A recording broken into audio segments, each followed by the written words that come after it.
আসসালামু আলাইকুম ওয়া রাহমাতুল্লাহি ওয়া বারাকাতুহু।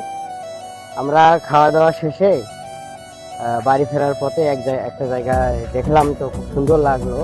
তা আমরা তিনজনে নামলাম। তো নামার পর জায়গাটা ছবি তুললাম, পিক করলাম।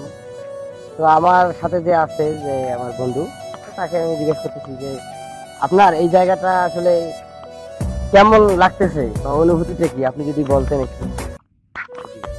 বলেন। আসসালামু আলাইকুম রহমতুল্লাহি ওয়া বারাকাতুহু।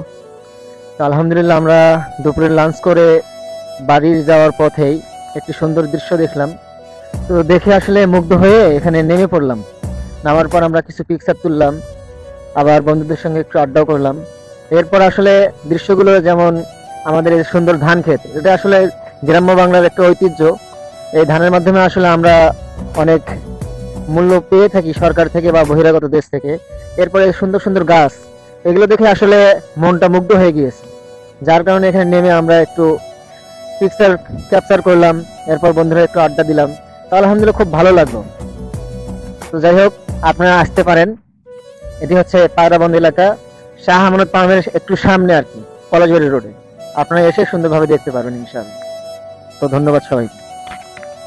তো বন্ধুরা, আপনারা তো শুনলেনই যে আমার বন্ধু অনেকগুলো কথা বললো। তার মধ্যে আসলে অনুভূতিটা এরকমই যে এই জায়গাটা আসলে অনেক সুন্দর, অনেক ভালো লাগতেছে। এই জন্য আমরা তিনজনে নামলাম।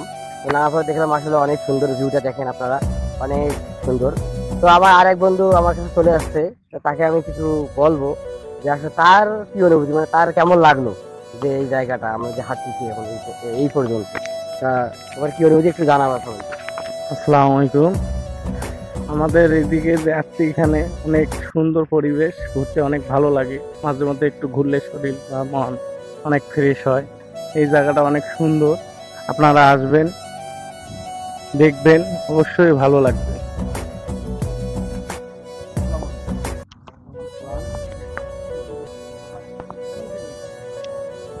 ব্লগ করি তো তাই